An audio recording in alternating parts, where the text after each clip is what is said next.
আমি সকলো উচ্ছেদৰে বিৰোধিতা কৰোঁ কাৰণ উচ্ছেদক ৰাজনীতিৰ হাতিয়াৰ হিচাপে কিছুমানে ব্যৱহাৰ কৰি আছে উচ্ছেদ কৰিব পাৰে চৰকাৰী মাটিৰ পৰা কোনো আপত্তি নাই কাৰণ চৰকাৰী মাটি দখল কৰাৰ কাৰো অধিকাৰ নাই কিন্তু এটা কথা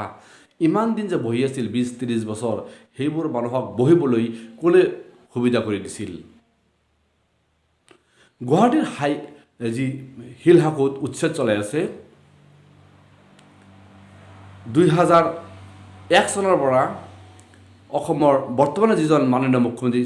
ডক্টৰ হিমন্ত বিশ্ব শৰ্মা ডাঙৰীয়া তেখেত আছিল গুৱাহাটী উন্নয়ন বিভাগৰ মন্ত্ৰী তেখেত ইমান দিন গুৱাহাটী উন্নয়ন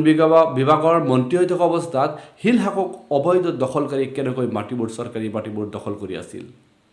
সেইটো কিন্তু তদন্ত কৰাটো উচিত লগতে আৰু এটা কথা স্পষ্টকৈ ক'ব বিচাৰিছোঁ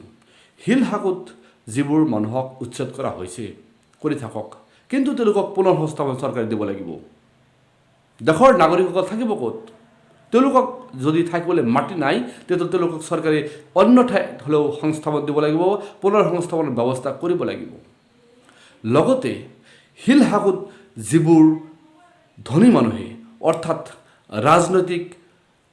দল সংগঠনৰ মানুহ হওক বা ৰাজনীতিৰ আশীৰ্বাদ পুষ্ট কিছুমান মানুহ হওক হিম্মত সিংহা বদৰুদ্দিন আজমল বা যি জিঞ্জাৰ হোটেল আছে সেই জিঞ্জাৰ হোটেলক কিয় আজি উচ্ছেদ নকৰিলে সাধাৰণ জনগণক উচ্ছেদ কৰিলে তেওঁলোকক এফালৰ পৰা কিন্তু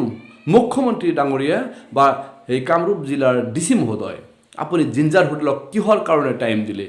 নে তেওঁলোকক সুবিধা কৰি দিলে যে এইখিনি উচ্ছেদ কৰাৰ পিছত আকৌ উচ্ছেদ নকৰিব কেৱল মুখতে কৰি নহ'ব জিঞ্জাৰ হোটেলক এই মানুহবিলাকৰ লগত উচ্ছেদ কৰিব লাগিছিল তেওঁলোকক 1-2 ঘণ্টা সময় দিব লাগিছিল তেওঁলোকক কিয় অধিক সময় দিয়া হৈছে ৰাইজকতো কোনো এডভান্স জাননী দিয়া নাছিল কোনো ৰাইজক চৰকাৰে জাননী দিয়া নাছিল তেওঁলোক যি স্থানীয় ৰাইজে তেওঁলোকে যি নিউজবিলাকত বাইৰ দিছে আমি দেখিছোঁ তেওঁলোকক কোনো নোটিছ দিয়া নাছিল তে জিঞ্জাৰ হোটেলক কিহৰ কাৰণে নোটিছ দিব লাগিব কোনো দৰকাৰ নাই জিঞ্জাৰ হোটেলক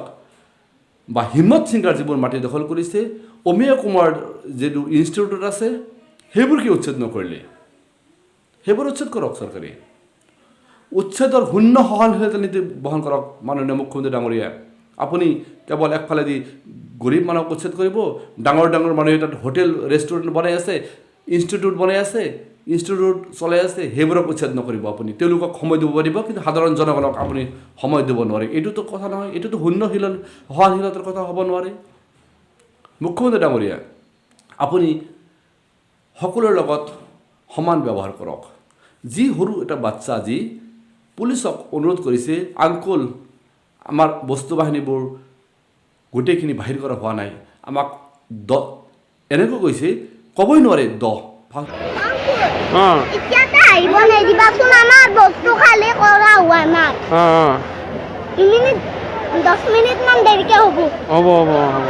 প্ৰথমে 2 কৈছিল তাৰপিছত কৈছে 10 মিনিট সময় দিয়ক পুলিচজনে কৈছে হয় সোনকালে কৰা সেই বাচ্চাজনৰ মুখৰ ফালে চাই হ'লেও মুখ্যমন্ত্ৰী ডাঙৰীয়াই উচ্ছেদিত পৰিয়ালৰ প্ৰতি অলপ নজৰ দিয়াটো উচিত আছিল তেওঁ কৈছে কাৰো প্ৰতি সহানুভূতি নাজাগে আপোনাৰ হৃদয় থাকিব লাগিব প্ৰতিজন হৃদয় থকা মানুহে অলপ অলপ সহানুভূতি দেখুৱালেহেঁতেন যদি হৃদয় নাথাকে কঠিন হৃদয় থাকে তেতিয়াহ'লে জনসাধাৰণৰ